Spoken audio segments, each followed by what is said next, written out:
Hi guys, it's Dr. Shubha Jyoti and welcome back to my channel. And in this video, I just wanted to talk to you guys about something related to marriage because I am just back from my sister's wedding and I am seeing, कहीं भी मैं अपने जो feed में जा रही हूँ, Instagram पे जा रही हूँ, तो मुझे दिख रहा है कि बहुत सारे फ्रेंड्स हैं, बहुत सारे लोग हैं जिनकी शादियाँ चल रही हैं, कुछ ना कुछ यहाँ वहाँ चल ही रहा है.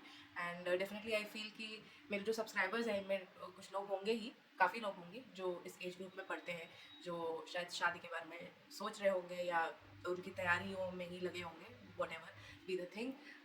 Excuse me for my voice because हाँ मैं बीमार हो गई थी and I am so sorry that I have taken such a long gap from making videos. I was really invested in my sister's wedding and मुझे लगा था कि मैं फिर भी कर लूँगी. I thought I will still shoot from Mumbai. It was in Mumbai, so I thought I will still shoot from Mumbai, but हो नहीं पाया मुझसे. बहुत ही busy हो गई थी मैं. I was trying to do whatever I can for my sister, and there were a lot of things going on, so I was not able to shoot anything.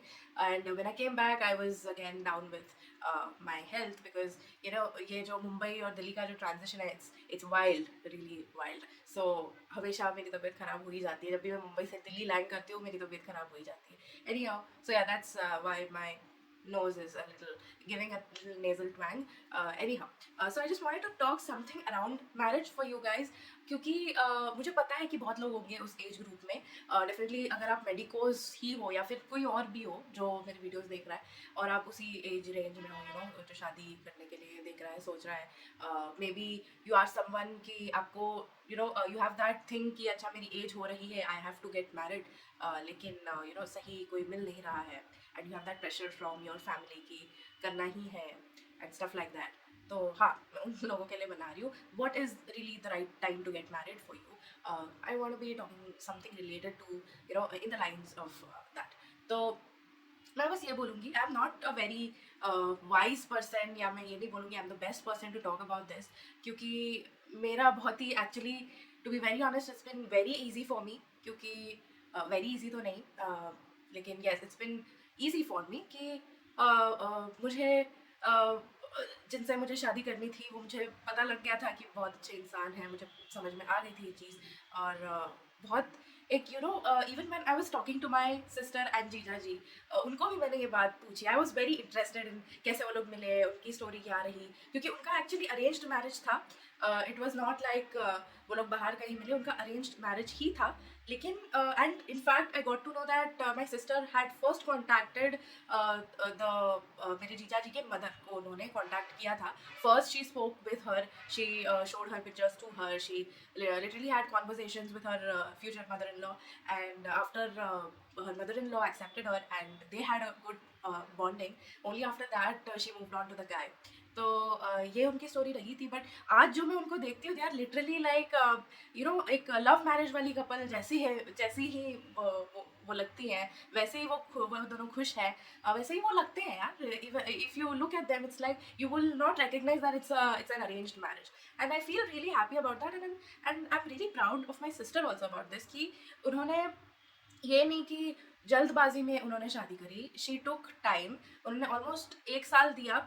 Obviously it was a long distance thing क्योंकि जो जीजा जी है वो Australia से है, but and my sister obviously was in India, so they had a long distance chatting and all of that.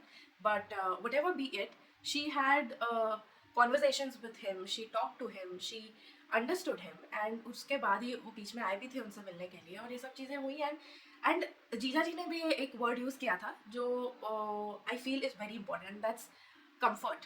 And he told me कि यार ये जो कम्फर्ट वाली चीज़ है ना, जो तेरी बहन के साथ मेरे को फील हुई है, कहीं और फील नहीं हुई. ठीक है. And I literally understood that क्योंकि मेरे साथ भी यही था. मैं जब सबसे पहली बार मेरे को चूज़ करना था बिकॉज मेरा mind was actually a love marriage, but मेरा भी ऐसा था कि हमारा भी अरेंज ही लग रहा था बिकॉज लव मैरिज तो था बट हमारे पेरेंट्स बहुत आसानी से मान गए, सब सही से हो रहा था. हमारा भी अरेंज जैसा ही लग रहा था, लव का अरेंज लग रहा था, तो सब सही है, सब सही से हो गया था. बट मेन थिंग यही आती है, मैं कहूँ कि लव मैरिज करो, अरेंज मैरिज करो, कैसा भी मैरिज करो, I think the main thing to be looking at is how comfortable are you with your partner, whether you are able to tell them things in your heart. आप परेशान हो तो आप क्या उनसे बता पा रहे हो, आप दुखी हो तो क्या उनसे शेयर कर पा रहे हो, आप खुश हो तो क्या that is that the first person who comes to your mind who you want to share your thing with. When you go out with them, are you comfortable, are you being yourself? All these things are very important, and इसमें कोई अलग चीज़ें आपको बाहर से किसी को आके बताने की ज़रूरत भी नहीं है, टू बी वेरी ऑनेस्ट, क्योंकि मेरे साथ भी यही था, मुझे किसी ने बाहर से आके कुछ बताया नहीं था. What I just want to say is that it's just kind of a feeling that you will experience for yourself. ऐसे पहले कभी हुआ नहीं होगा, आपको इतना comfort किसी और के साथ feel हुआ नहीं होगा. ऐसी चीज़ अगर आपके साथ हो जाती है तो it is definitely something that you should think about and not be you know, काफ़ी लोग इसको नज़रअंदाज कर देते हैं and मतलब क्या बोलते हैं उसको, अंडर एस्टिमेट कर देते हैं इन टाइप की रिलेशनशिप्स को. ये जो होता है ना, जो फ्रेंड जोन कर देना और ये सब चीज़ें कर देते हैं, पर यार ये सब करके कुछ मिलता नहीं है. लड़कियों को भी थोड़ा स्मार्ट हो जाना चाहिए. अच्छा लड़का मिल रहा है जो आपकी केयर करता है, जो आपके बारे में सोचता है, जो आपके लिए बहुत कुछ कर देता है, तो इस ऐसे ही बंदे से आपको शादी कर लेनी चाहिए. और मैंने भी इसी तरीके से की थी. My husband is my number one supporter, my best friend, and yeah that is how it should be for everybody. I feel आपको ये चीज़ जो है, comfort is the most important thing.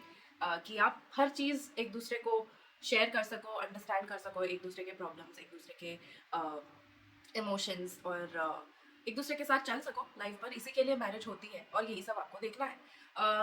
इससे ज़्यादा आई डोंट थिंक मुझे कुछ बताने की ज़रूरत है. And what I want add to this is, आपको रश नहीं करना चाहिए फॉर यू नो, ये सोसाइटल जो प्रेशर होती है कि इस एज तक हो जाना चाहिए, कर ले. ये नहीं होता है कुछ.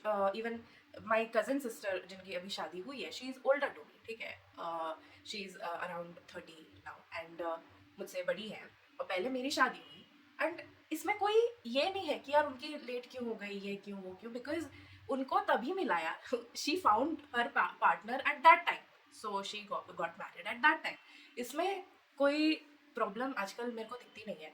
और आजकल you know, everyone is progressive, everyone understands कि हर फील्ड में बहुत यू नो एजुकेशन और इन सब चीज़ों के चलते थोड़ा बहुत डिले हो जा रहा है, और इसमें हम किसी को ब्लेम नहीं कर सकते हैं. इट्स जस्ट हैपनिंग, एंड कोई बुरी बात नहीं है इसमें. थोड़ा बहुत वक्त लगे आपको मैरिज यू नो कर लेने में, तो मुझे नहीं लगता कि बहुत बुरी बात है इसमें, क्योंकि to be very honest, to be stuck in a bad marriage is much worse than you know being single और नॉट गेटिंग मैरिड.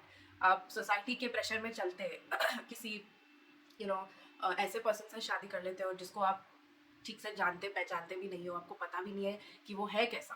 तो ऐसे इंसान के साथ पूरी ज़िंदगी बिताने से तो अच्छा है कि आप थोड़े टाइम वेट कर लो for the right person to arrive in your life.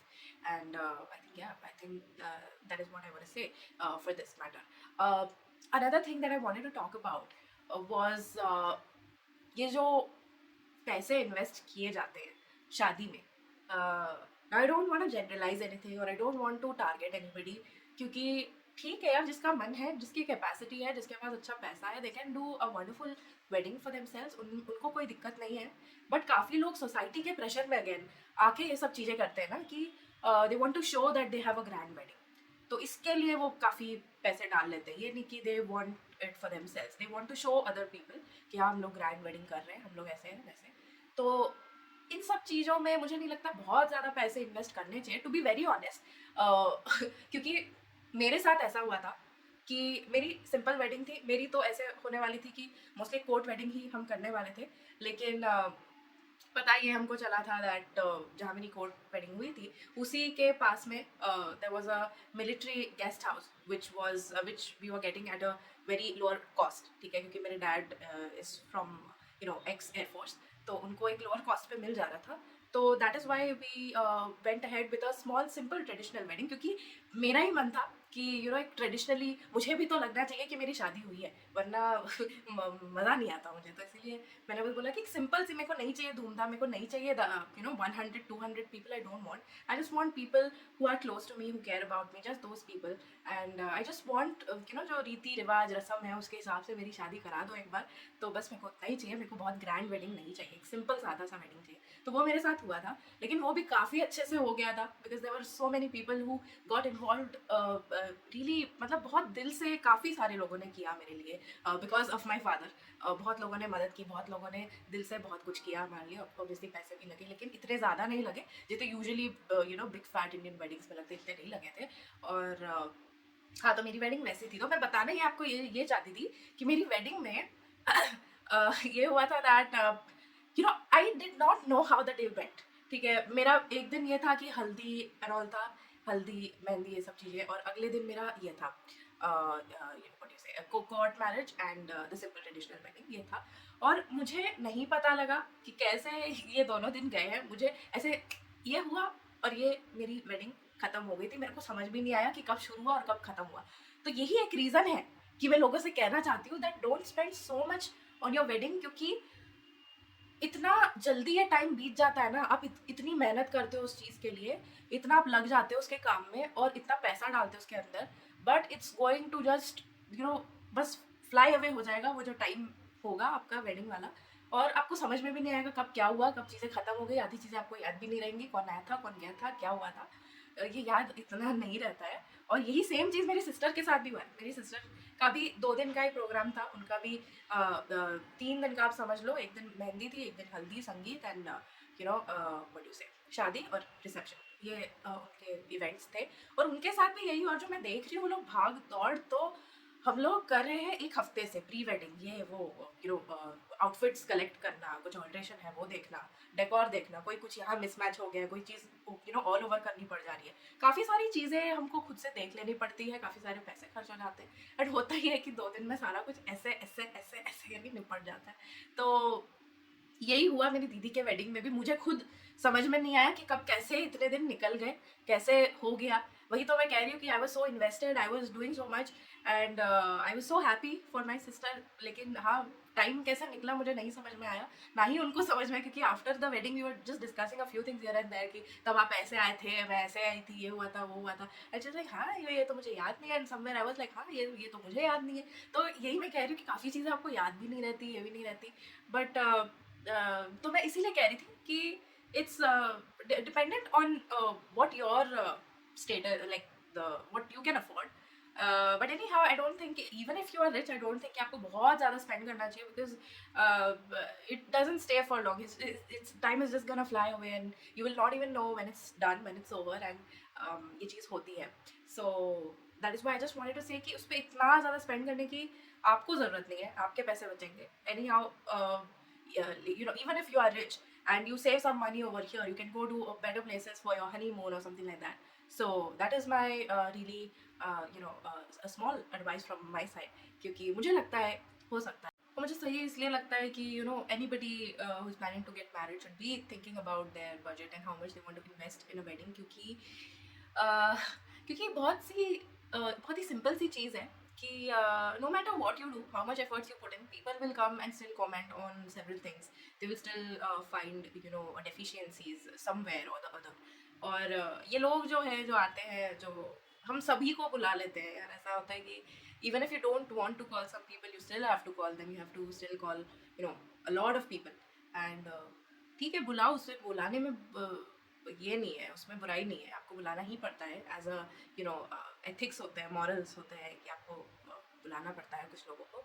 तो ये तो ठीक है, लेकिन मेरी बात ये है कि आप उतना ही इन्वेस्ट करो जितना आपसे बन पड़े, उससे ज़्यादा करने की ज़रूरत नहीं होती है। Because the basic reason being, आप कितना भी कुछ कर लो, they will still find deficiencies. And ये जो लोग हैं बेसिकली दूर के, ये जो रिश्तेदार, ये वो, इनका कोई आगे आगे चल के इनका कोई रोल नहीं होता है आपकी मैरिज में। आगे चल के जो रिश्ता है that has to be handled by the bride and groom only, husband and wife को ही संभालना होता है। ज़्यादा से ज़्यादा जो क्लोजेस्ट वाले जो रिलेटिव्स होते हैं, अपने इमीडिएट जो फैमिली मेम्बर्स होते हैं, वो थोड़ा बहुत हेल्प करते हैं हमारी जो रिलेशनशिप है उसको सस्टेन करने में।